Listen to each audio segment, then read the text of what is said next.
वर्ग 10 में पढ़ने वाले सभी विद्यार्थियों को एक बार पुनः मेरे YouTube चैनल में स्वागत है। आज हम लोग यहाँ काव्य खंड से 10वें पाठ के बारे में अध्ययन करेंगे। जो 10वें पाठ में आप देखेंगे अक्षर ज्ञान। अक्षर ज्ञान के बारे में आप सुन के ही आपको अंदाजा लग सकता है कि अक्षर ज्ञान क्या शब्द है। अक्षर यानी कि जो आप सबसे पहले क से, ख से, ग से, घ से जो शब्दों का लिखना शुरू किया था। जैसे आप शुरुआती दौर में जैसे बच्चों को कैसे क से क का अध्ययन कराया जाता है, क का लेखनी कैसे उसको समझाया जाता है, ये भली भांति आपको भी याद होगा।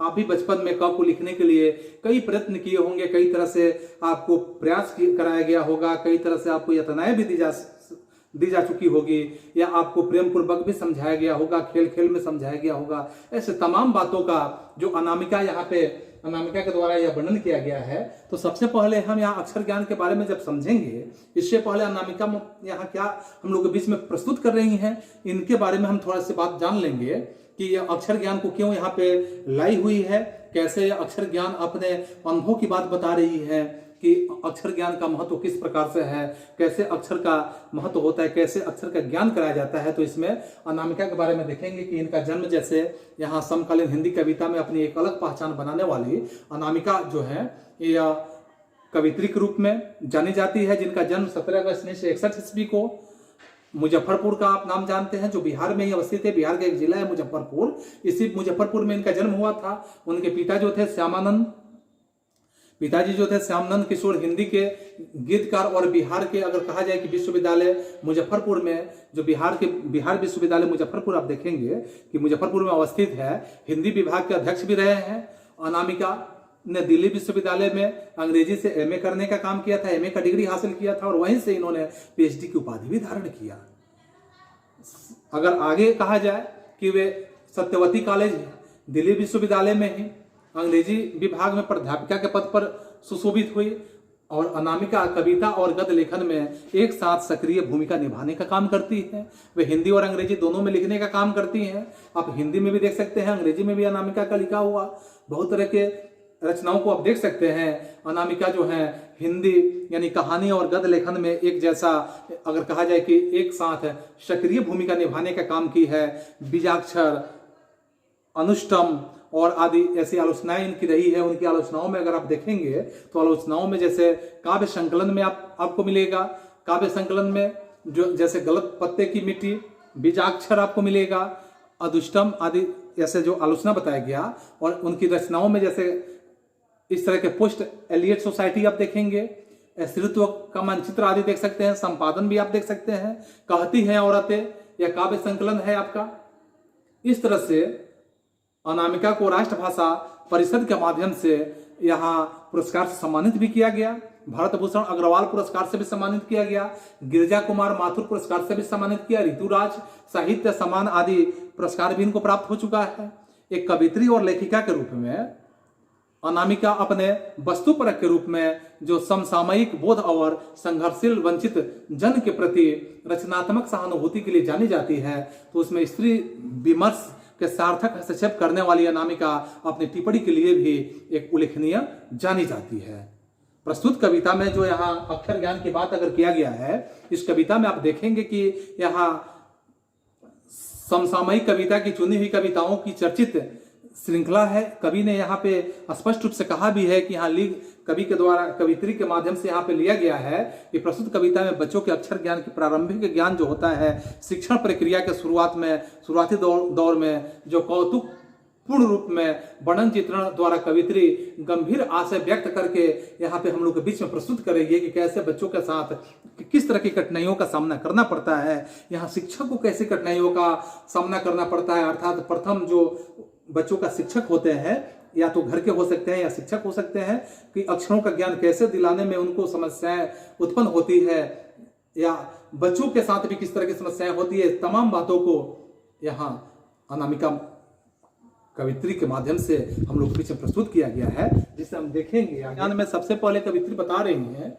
कि जब छोटे बच्चे होते हैं, बेटे होते हैं, अपने बेटे पे वे अपने प्रयोग को बता रही है कि चौकठे में नहीं अटता बेटे का क। बेटा जब क लिखना चाहता है, क लिखना शुरू करता है, क का ज्ञान लेना शुरू करता है, तो चौकट जो होता है, बहुत बड़ा चौकट इन दरवाजे, उस पर भी उसका क नहीं अटता है, इतना बड़ा लिखता है। क्यों इतना बड़ा लिखता है? क्योंकि वो क लिखने का प्रयास करता है लेकिन चौकठे में भी नहीं अड़ता है।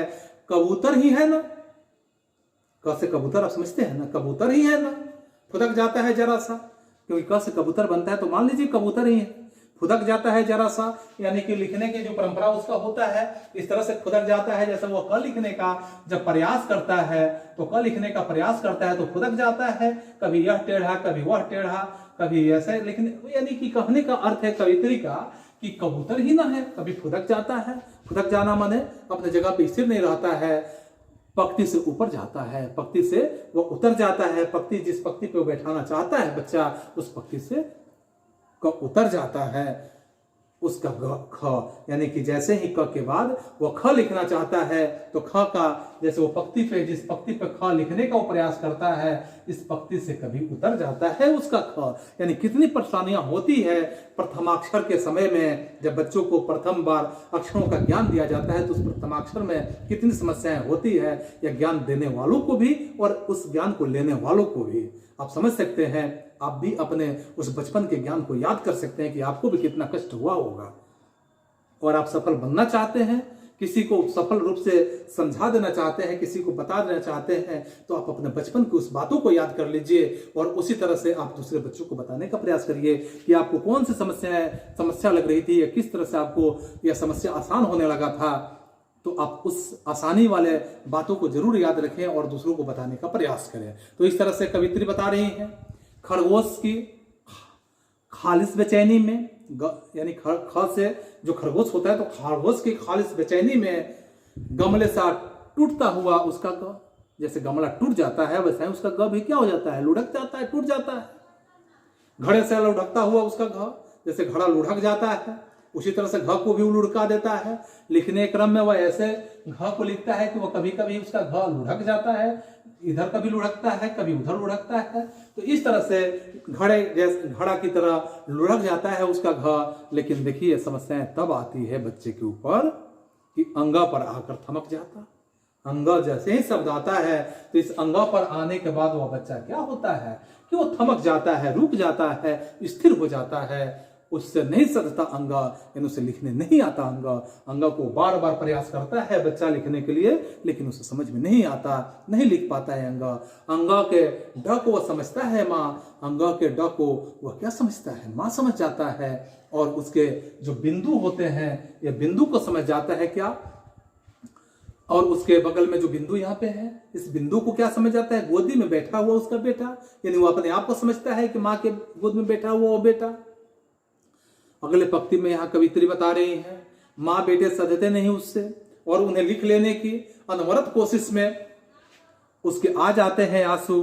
पहली विफलता पर छलके ये आंसू ही है शायद उसके प्रथमा अक्षर। यानी कवित्री बता रही हैं कि माँ बेटे सधते नहीं उससे, यानी माँ बेटे साधने का प्रयास करते हैं लेकिन सधते नहीं, और उन्हें लिख लेने की वो अनवरत लगातार कोशिश करते रहती हैं। यानी कि बच्चे भी कोशिश करता है, माँ भी कोशिश करती है बच्चे को सिखा देने के लिए। उसके आ जाते हैं आंसू उस बच्चे के अंदर, उसके आंखों में आ जाते हैं आंसू। पहली विफलता पर उसके छलके आंसू ही, यानी पहली जब विफलता मिलती है तो समझिए कि शायद यह प्रथमाक्षर है, इसलिए उसके आंखों से आंसू छलक उठते हैं, आंखों से आंसू निकल जाते हैं।